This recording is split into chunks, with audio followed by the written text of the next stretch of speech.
At Thanksgiving, my dad announced, "We're selling the family business, you're getting nothing." My siblings cheered. I smiled. "Dad, who's the buyer?" He proudly said, "Summit Holdings. They're paying $45 million. I laughed. "Dad, I am Summit Holdings." The room went silent. My name is Kate Miller, 32 years old, and the forgotten middle child of the Miller software dynasty. Arriving at our Boston mansion for Thanksgiving, I noticed Dad checking his phone obsessively, whispering to Mom with unusual excitement. Little did they know, beneath my simple black dress, beat the heart of someone they had drastically underestimated. The bombshell Dad was about to drop at dinner would change our family forever, but not in the way he expected. If you are watching this from a family business situation, drop a comment below and subscribe to see how I turned my father's betrayal into the sweetest revenge that changed our family forever. I grew up in Brookline, one of Boston's wealthiest suburbs, in a sprawling colonial with 6 bedrooms, a heated indoor pool, and a lawn that required 3 gardeners to maintain. From the outside, we were the picture-perfect American success story. My grandfather Jack Miller started Miller Tech Solutions in his garage back in 1980, with nothing but a second-hand computer and a revolutionary idea for inventory management software. He built it from nothing into a regional powerhouse before my father, Tom Miller, took over in 1998. Dad expanded the company aggressively. Under his leadership, Miller Tech grew from a $12 million family business to a $45 million enterprise with over 180 employees and clients across the country. Every holiday dinner, every family vacation, every weekend barbecue, inevitably turned into a celebration of his business genius. The Miller name became synonymous with success in Boston business circles, and Dad never let anyone forget it, especially his children. There were 3 of us, Miller kids. My older brother Ryan, 38, was the golden child, despite never showing any real aptitude for the business. He majored in communications, partied through college, and still Dad handed him a vice president position the day after graduation. Ryan spent more time on his boat or with his rotating cast of girlfriends than in the office, but somehow Dad remained convinced he was the natural heir to the Miller throne. Then there was me, Kate, perpetually stuck in the middle at 32. Unlike my siblings, I inherited my grandfather's passion for technology. I taught myself coding at 12 and built my first app at 15. I studied computer science and business at MIT, graduated summa cum laude, and had legitimate innovative ideas for modernizing the company. Yet somehow, Dad always looked right through me during business discussions, as if I were invisible. My younger sister Lily, 29, rounded out our trio. She leveraged our family name to become a lifestyle influencer with hundreds of thousands of followers who loved her perfectly curated glimpses into old money New England living. She had zero interest in software or business operations, but never missed an opportunity to post about being a Miller Tech heiress, while contributing nothing to the company's success. Mom Sarah came from old Boston money and approached family conflict the way all proper Beacon Hill wives did, by ignoring it completely and pouring another glass of Chardonnay. She played peacekeeper but ultimately enabled Dad's worst behaviors, especially his dismissal of my business acumen. "Tom, maybe you should listen to Kate's idea," she would occasionally suggest at dinner, only to immediately back down when Dad shot her that look. "Sarah, please, this is actual business we're discussing," he would say, before turning back to Ryan to continue their conversation about golf or yacht clubs or whatever non-business topic they were actually discussing. Family gatherings always centered around business talk that somehow excluded me. Dad and Ryan would dominate conversations with industry jargon and inside jokes, while I sat silently, despite understanding the technology and market better than either of them. If I tried to contribute, Dad would smile condescendingly and say something like, "That's sweet, Kate, but leave the business discussions to the people who understand the real world." The breaking point came when I was 22, fresh out of MIT with honors. I had developed a cloud-based integration solution that could have revolutionized our product line, years before competitors entered that space. I spent months preparing a comprehensive business plan, market analysis, and technical specifications. Dad finally agreed to let me pitch during a board meeting, supposedly as a professional courtesy. I still remember walking into that mahogany-paneled boardroom, laptop and presentation materials in hand, heart pounding with a mixture of nervousness and excitement. The board members, all men in their 50 seconds and 60 seconds who had been Dad's friends for decades, watched with polite but distant expressions as I connected my laptop to the projector. 10 minutes into my presentation, Dad checked his watch, sighed loudly, and raised his hand to stop me mid-sentence. "I think we've seen enough," he said, with a tight smile that didn't reach his eyes. "Kate, sweetheart, this is all very creative but completely impractical for a serious enterprise like ours. Our clients want stability, not experimental technologies." He turned to the board members with an apologetic shrug. "My daughter recently graduated college and is full of these academic ideas. Now, shall we move on to actual business matters?" The humiliation burned through me as I packed up my materials while they chuckled and moved on as if I'd never been there. That night, I made a decision that would change everything. I would leave Boston and the family business behind. I would build something of my own, something so successful that even my father couldn't dismiss it. I moved to San Francisco with $6,000 in savings and nothing else. My parents assumed it was just a phase, a tantrum they indulged with patronizing amusement. "She'll be back when she runs out of money," I overheard Dad telling Mom on the phone during one of our increasingly rare calls. Those early years were brutal. My tiny studio apartment in a questionable neighborhood cost nearly my entire monthly budget. I survived on ramen noodles and coffee, working 75-hour weeks, first at entry-level coding jobs, then as a freelance developer. Every dollar I could save went into building my own company. I created Summit Holdings under the pseudonym Emma Stone. The initials stood for Kate Elizabeth Miller, but nobody knew that. I wanted my success or failure to be completely disconnected from the Miller name. I started small, developing custom enterprise solutions for startups, reinvesting every profit. By year 3, I had 12 employees and a real office in Soma. The breakthrough came when I developed a proprietary integration platform that allowed legacy systems to communicate seamlessly with modern cloud services, ironically similar to what I'd pitched to my father years earlier. Venture capital came calling, but I maintained majority ownership, determined to control my destiny. Over the next 7 years, I strategically acquired smaller tech companies that complemented our services. Summit Holdings grew to a $180 million valuation with offices in 3 cities. Throughout it all, I maintained my pseudonym in all business dealings. In the tech world, Emma Stone was known as a brilliant, reclusive founder who rarely gave interviews or appeared at industry events. When I absolutely had to make public appearances, I used subtle changes to my appearance and let my COO do most of the talking. My family remained completely unaware of my success. During holiday calls and occasional visits, I kept conversations vague, describing my work as doing okay or still figuring things out. Dad never pressed for details. He'd already written off my career as inconsequential. This suited me perfectly as I built Summit into something that would one day shock them all. What they didn't know was that for the past year, I'd been strategically acquiring shares in companies that were key suppliers and clients of Miller Tech. I studied their quarterly reports, identified their weaknesses, and positioned Summit as the perfect buyer to take Miller Tech to the next level. 6 months ago, I had my CFO send an anonymous acquisition offer through a third party, which my father predictably rejected without proper consideration. Now, 10 years after being humiliated in that boardroom, I was returning home for Thanksgiving with a plan that would change everything. Miller Tech was struggling with outdated technology and losing market share. My father didn't know it yet, but I was about to become his worst nightmare and his only salvation. The week before Thanksgiving, I was in my corner office overlooking San Francisco Bay, finalizing the paperwork for what would be the most important deal of my life. My assistant knocked and entered with my travel itinerary. "Your private jet is confirmed for Tuesday at 11 a.m., she said, placing the folder on my desk. "Are you sure you don't want to bring your executive team to Boston for the signing?" I shook my head. "This is personal. I need to handle it alone." After she left, my phone rang. It was Jessica, my best friend since those early struggling days when we shared a wall in adjacent studio apartments. "Are you really going through with this family Thanksgiving charade?" she asked without preamble. "After everything they did, after 2 years of barely speaking to them?" I sighed, spinning in my chair to face the window. "I have to be there in person when it happens, Jess. I need to see his face." "I remember the last Christmas disaster," she said carefully. "Your father announced Ryan's promotion to executive vice president while you sat there with your unacknowledged Series B funding round. You came back to California and didn't speak to them for months." The memory stung.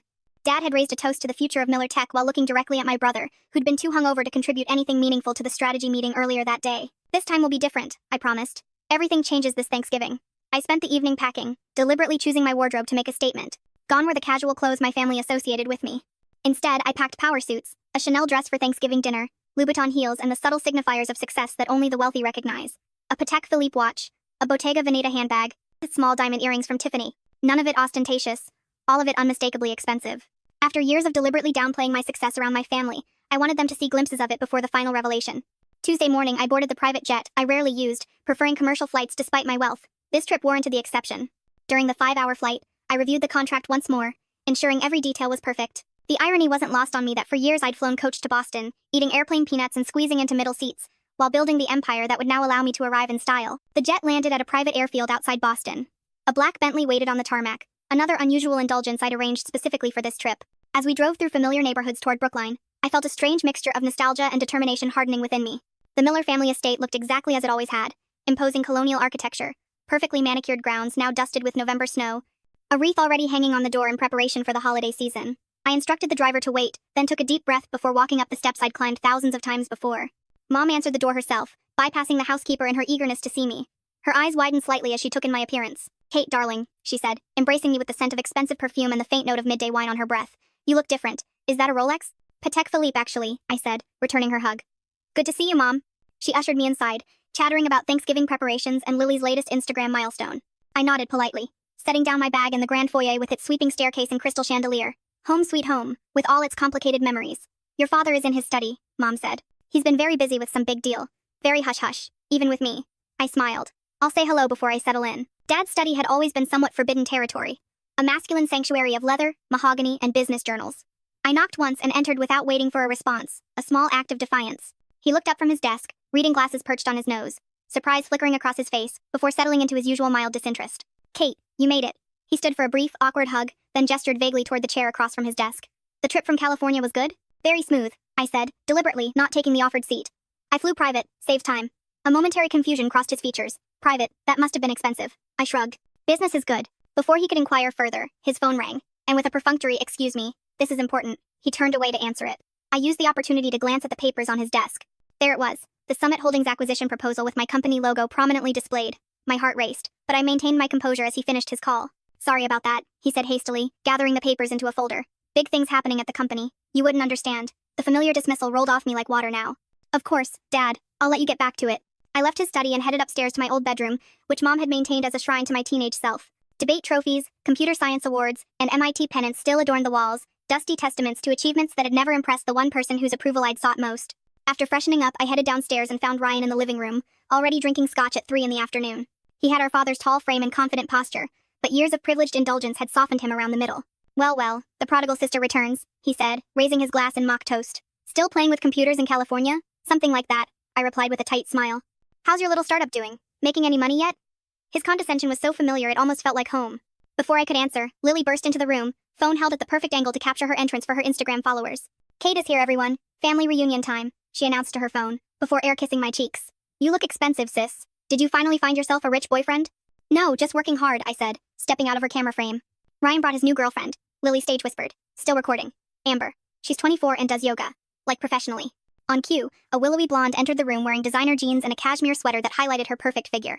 Ryan immediately pulled her to his side with proprietary pride. Amber, this is my sister Kate. She lives in San Francisco and does tech stuff. His vague wave dismissed a decade of my professional accomplishments. Oh my god. I love San Francisco. Amber gushed. The shopping is amazing. Our awkward small talk was interrupted by the sound of Dad's raised voice from his study. Though the words were muffled, his excited tone carried through the house. Yes, absolutely. Tomorrow, after Thanksgiving, $45 million is the final offer. Summit Holdings has been very insistent on the terms. I excused myself to the kitchen, needing a moment alone. The household staff had always been kinder to me than my own family. Maria, our housekeeper of 20 years, was preparing vegetables for tomorrow's feast. Miss Kate, she smiled warmly. It's good to see you. You look well.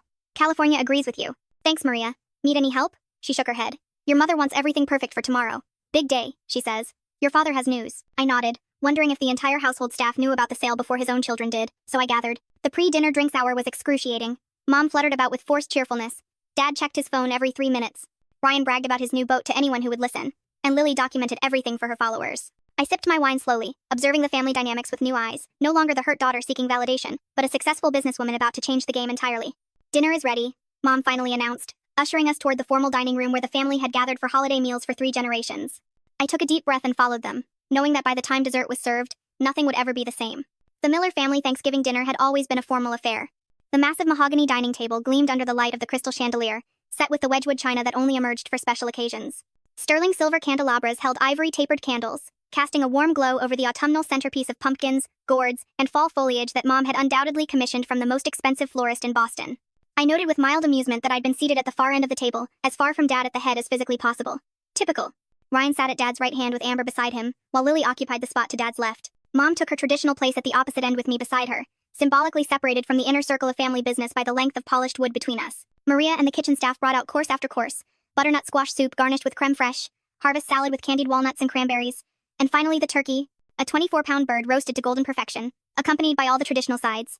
Dad carved with ceremonial precision while Lily filmed for her social media, providing running commentary. And here's Daddy carving the turkey, just like his father before him, continuing the Miller family tradition of excellence in everything they do. I caught Mom wincing slightly at Lily's performance before taking a large sip of her wine. By my count, it was her 4th glass since I'd arrived. Once our plates were filled, Dad raised his glass for the traditional Miller family gratitude ritual, another performance where we each shared what we were thankful for this year. It had once been meaningful before it devolved into a competitive status report. Ryan went first, as the eldest always did. I'm thankful for another record-breaking quarter at Miller Tech, he began, though I knew from my research that the company had actually lost market share for the 3rd consecutive quarter. And for my new 40-foot yacht, the Miller Legacy. He squeezed Amber's hand. And for new beginnings with this amazing woman. Amber giggled and kissed his cheek while Lily made exaggerated gagging motions when Ryan wasn't looking. Lily went next, phone still in hand. I'm so thankful to have reached 800,000 followers this year. My collaboration with Luxury Life Cosmetics has been amazing, and I'm grateful to be a Miller and represent our family brand to the world. She beamed at Dad, who nodded approvingly, though he'd often complained privately about her frivolous career. When my turn came, I set down my fork and spoke clearly. I'm thankful for the lessons life has taught me, that sometimes rejection leads to the right path, that persistence matters more than privilege, and that success is the best teacher. I raised my glass. To finding your own way. Dad frowned slightly, perhaps detecting something in my tone, but quickly moved on to his own gratitude speech, which predictably centered on the business legacy he'd built. Mom offered generic thanks for family and health, her words slightly slurred. Throughout the meal, Dad seemed distracted, checking his phone under the table and occasionally whispering to Mom, whose smile grew increasingly strained. Ryan dominated the conversation with stories about clients he'd supposedly impressed, while Lily interrupted regularly to share comments from her followers watching her Thanksgiving Instagram story. As Maria brought in the pumpkin and pecan pies, Dad suddenly tapped his knife against his crystal water glass. The sharp ping cut through the dinner conversation.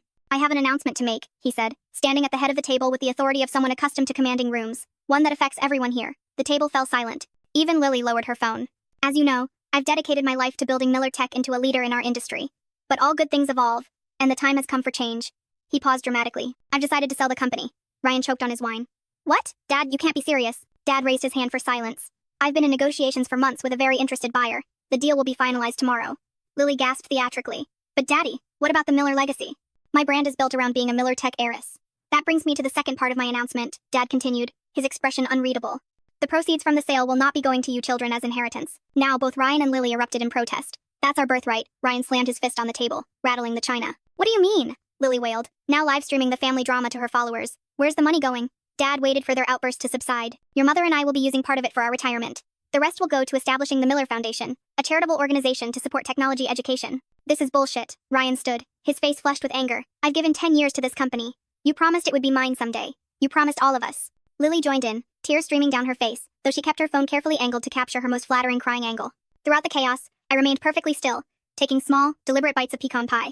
Mom noticed my calm and gave me a quizzical look. Kate, she said quietly, you don't seem surprised. The table gradually quieted as everyone turned toward me, suddenly remembering my presence. Actually, I said, setting down my dessert fork with precision, I have just one question. I looked directly at my father. Who's the buyer? Dad's chest puffed with pride, pleased to have important information that we didn't. A very successful tech investment firm called Summit Holdings. They're paying $45 million, which is more than generous given our recent market challenges. I took a sip of water, using the moment to steady myself for what came next. The room felt charged with a strange electricity, the moment suspended between past and future.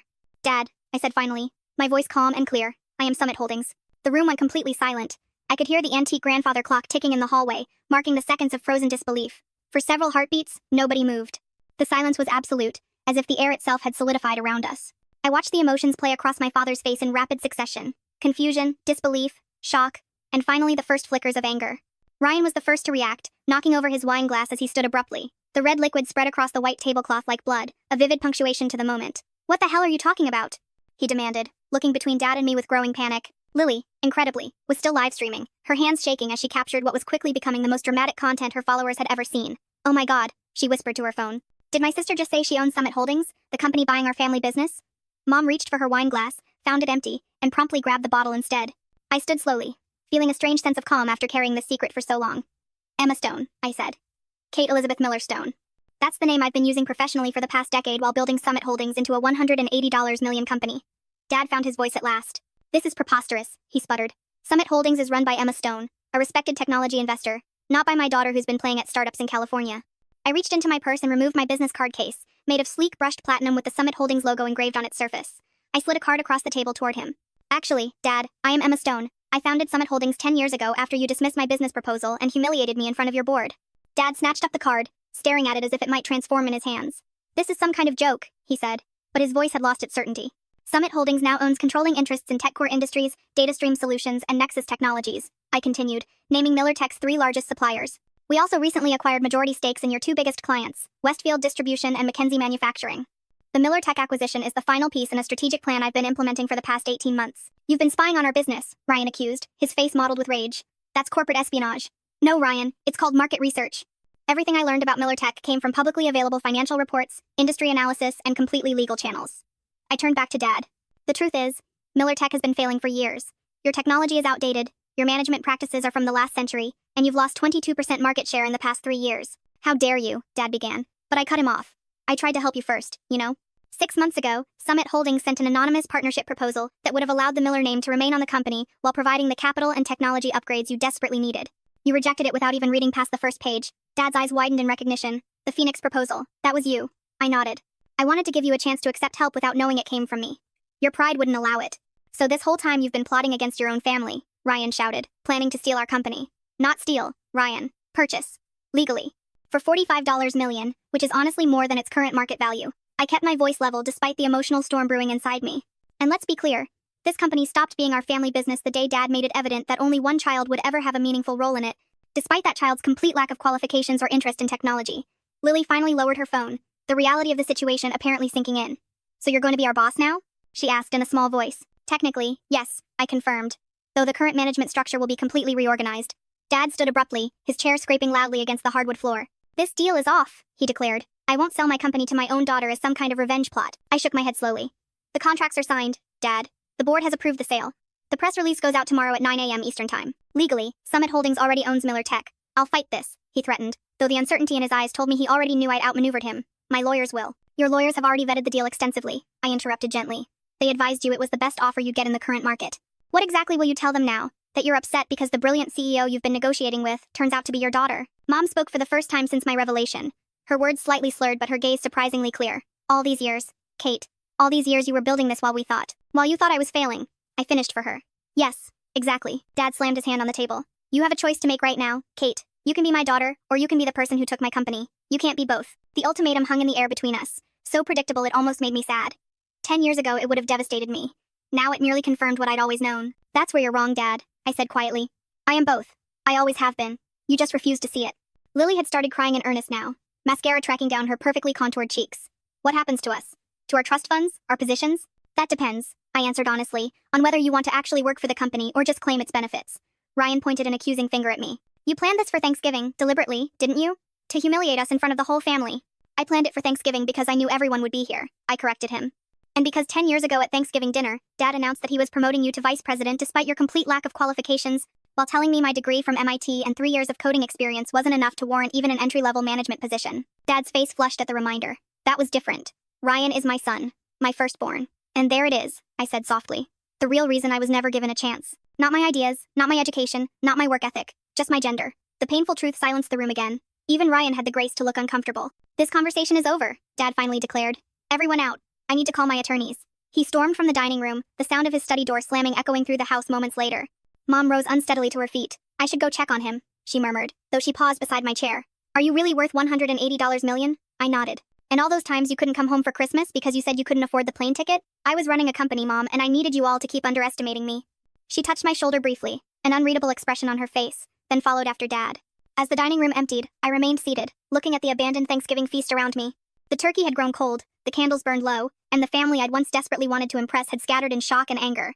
It should have felt like victory. Instead, a hollow ache spread through my chest as I realized that while I'd finally earned their attention, I was further than ever from earning their understanding. I retreated to my childhood bedroom as the house descended into chaos below.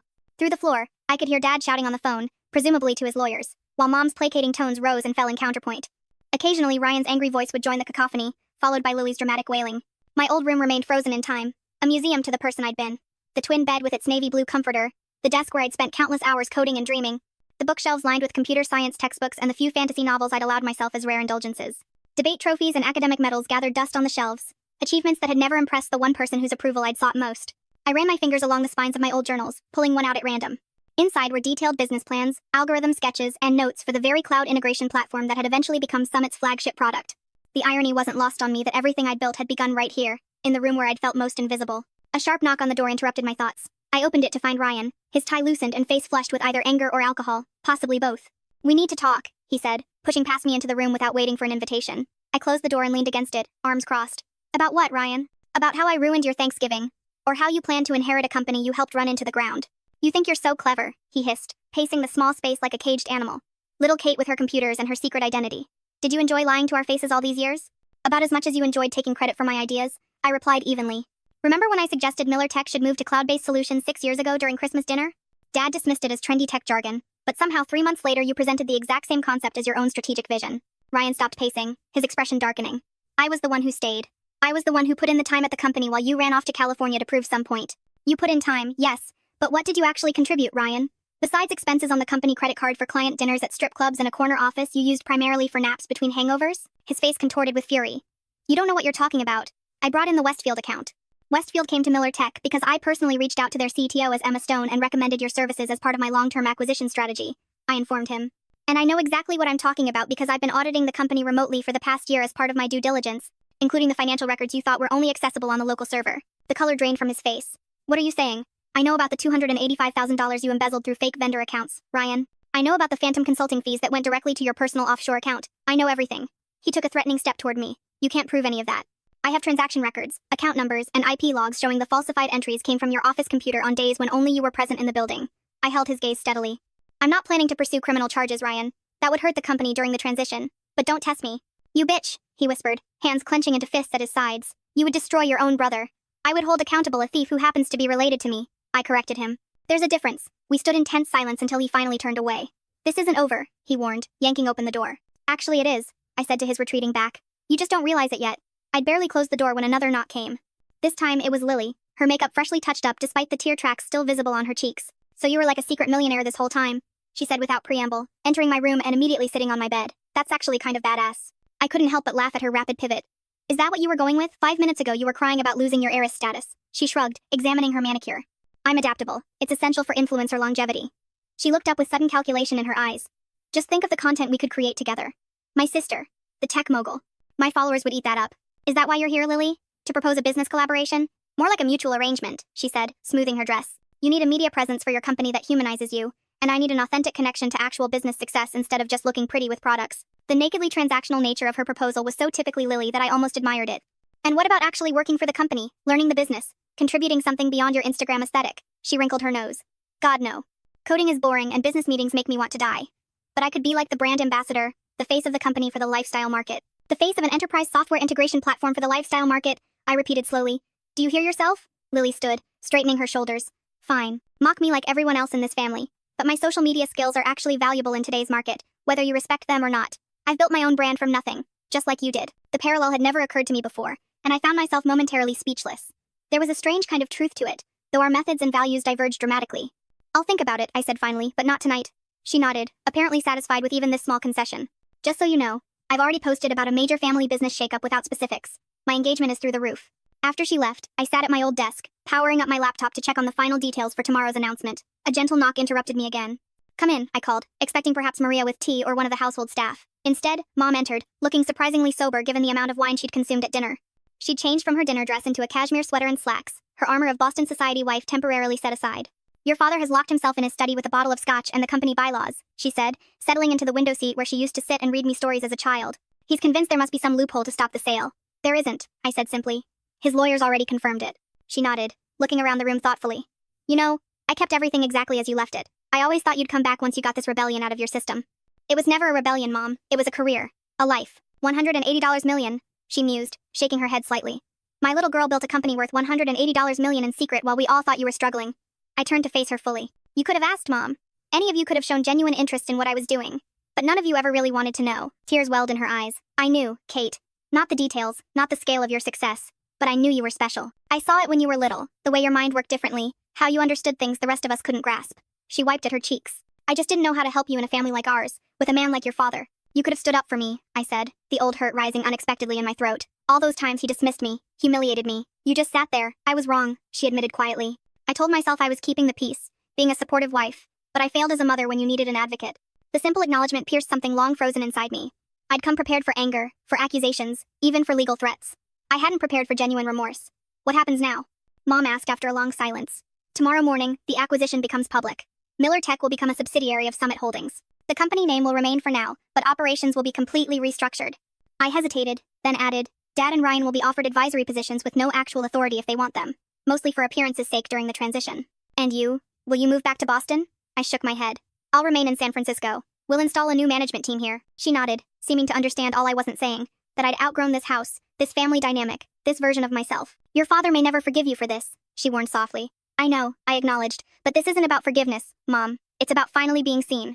After she left, I worked until dawn, preparing for the morning's confrontation, ignoring the texts from Jessica asking for updates. As the first gray light of morning filtered through my curtains, I changed into one of my Armani suits, styled my hair into a sleek chignon, and put on the subtle makeup that Emma Stone was known for in her rare public appearances. The morning would bring either a new beginning for the Miller family or its final fracturing. Either way, I was ready. The kitchen was eerily quiet when I came down at 7 a.m. Maria silently handed me a cup of coffee, her eyes communicating a mixture of concern and respect. The formal dining room had been cleared of last night's Thanksgiving disaster. No evidence remaining of the family explosion except the lingering tension in the air. I checked my phone. 3 missed calls from my executive team, eager for updates on the acquisition announcement scheduled for 9 a.m. A text from Jessica. Did you drop the bomb? Are they still breathing? I'd just finished responding when Dad appeared in the doorway of the kitchen. He looked older than he had yesterday, the lines around his eyes deeper, his normally perfect posture slightly stooped. He'd clearly not slept. My study. Now. His tone left no room for discussion. I followed him down the hallway to the room that had always been the center of Miller family power.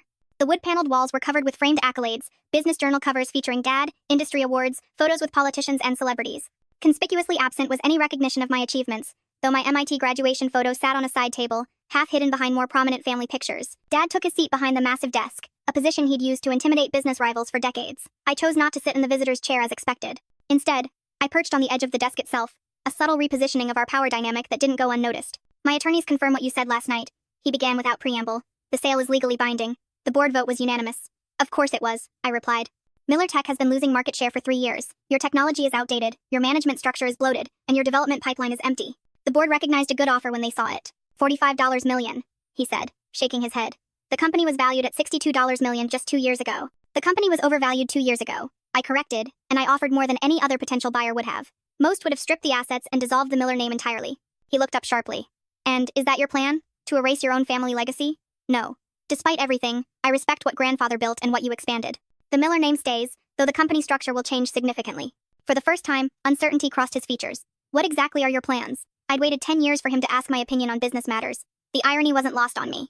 Miller Tech will become the enterprise division of Summit Holdings, focusing on updating your legacy products and integrating them with our cloud platforms. We'll retain approximately 60% of the current staff, with significant changes to upper management. And me? He asked, the question clearly costing him. You'll be offered a position as chairman emeritus. No operational authority, but you'll maintain an office and can advise on client relationships during the transition. His jaw tightened. A figurehead role. A respected advisory position, I countered, with full benefits and a generous compensation package. He stood abruptly, walking to the window that overlooked the immaculately maintained garden. For a long moment he said nothing, his back to me as he stared out at the property that generations of Miller success had built. How did you do it? He finally asked, his voice quieter now. Build something that valuable when you had nothing, no connections, no startup capital. I had my education, I reminded him. The one thing you couldn't take from me, and I had tremendous motivation to prove you wrong. He turned back to face me. I expected you to fail. I know, everyone does, fail, 90% of startups never make it past the first 3 years. I thought, he hesitated, seeming to struggle with the words. I thought I was protecting you from inevitable disappointment. By ensuring I never got the chance to try? I raised an eyebrow. That's not protection, Dad, that's control. He flinched slightly at the accusation. Perhaps. I built this company from what my father started, expanded it 10 times over. I thought I knew best. But you didn't, I said simply. You were wrong about me, wrong about the direction of the industry, wrong about Ryan being the natural successor. At the mention of my brother, Dad's expression darkened. Ryan may have his flaws, but he's been loyal to this company. Ryan has been embezzling from the company for at least 3 years, I informed him bluntly. I have all the documentation. That's part of why I moved now, before he could do more damage. Dad sank back into his chair, the shock of this new revelation apparently too much to process while standing. That can't be true. $285,000 siphoned through fake vendor accounts. The evidence is irrefutable. Why would he need to steal? He makes a generous salary, has a trust fund. Gambling debts, I said. Sports betting mostly, from what I can tell. Dad buried his face in his hands briefly before looking back up, suddenly appearing every one of his 68 years. So both my son and my company were failing, and I was too blind to see either. The naked vulnerability in his admission caught me off guard.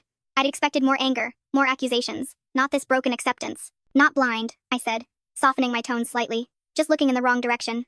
A long silence stretched between us, filled with decades of misunderstanding and missed opportunities. When he finally spoke again, his voice had changed, the arrogance replaced with something approaching genuine curiosity. How did you do it? He asked. Really? No connections, no investors who knew the Miller name. How did you build something so successful? I considered deflecting, but there was something in his question that seemed sincere. For the first time in our relationship. I started small, I explained. Freelance development work to build capital. Then I created a proprietary integration platform that solved a problem every enterprise company has, connecting legacy systems with modern cloud architecture. It was actually based on the proposal you dismissed when I was 22. A flicker of recognition crossed his face. The one with the middleware solution. I nodded, surprised he remembered even that much. Yes. I refined it, made it more adaptable, used it to attract our first major clients, reinvested every profit, lived in a studio apartment eating ramen for 3 years to keep overhead low, built a team of brilliant people who believed in the vision. Without the Miller name to open doors, he mused. Because of that, in some ways, I corrected. Being underestimated is a powerful position if you know how to use it. No one saw me coming. He almost smiled at that. Clearly not. Another silence fell, but different now, less hostile. I checked my watch. The press release goes out in 45 minutes. We should discuss next steps. What about Ryan and Lily? He asked. Ryan will be offered a choice. Resign quietly with a reasonable severance, or face potential legal consequences for the embezzlement. Lily? I paused. Lily actually made a compelling case last night for serving as a brand ambassador. Her social media skills are legitimately valuable in the right context. Dad looked genuinely surprised. You'd keep them involved? After everything? This was never about destroying the family, Dad. It was about claiming my place in it, on my terms. He nodded slowly, his gaze dropping to the papers on his desk, then rising again to meet mine with unexpected directness. You outmaneuvered me completely, he said, and I was startled to detect a note of something almost like pride in his voice. Your grandfather would have been impressed. Coming from him, it was as close to approval as I'd ever received. I felt a complicated emotion rising in my chest. Not quite vindication, not quite forgiveness, but something hovering in the space between. I learned from watching you, I acknowledged, even when you didn't think I was paying attention. He extended his hand across the desk. So, Chairman Emeritus? I took his hand, sealing the first professional agreement we'd ever made as equals. Welcome to Summit Holdings, Dad. 6 months after that fateful Thanksgiving, I stood in the newly renovated headquarters of Miller Summit Technologies. The former Miller Tech building had been transformed with open workspaces, state-of-the-art technology, and a collaborative environment that respected the company's history while embracing its future. My role as CEO of Summit Holdings meant I split my time between San Francisco and Boston, overseeing the integration of the two companies and the evolution of our expanded product line. The transition hadn't been easy, but it had been more successful than even my optimistic projections had anticipated. Dad had surprised everyone by embracing his chairman emeritus role with unexpected grace. Once the initial shock and anger had subsided, he found satisfaction in mentoring younger team members and maintaining relationships with long-standing clients. We'd established a weekly meeting where he could offer insights on company history and industry relationships, and I found myself actually looking forward to these sessions. For the first time, we were building a relationship based on mutual respect rather than expectations and disappointments. Ryan's situation had been more complicated. After facing the evidence of his embezzlement, he'd initially threatened legal action against both me and the company. Eventually, cooler heads prevailed when he realized his options were limited.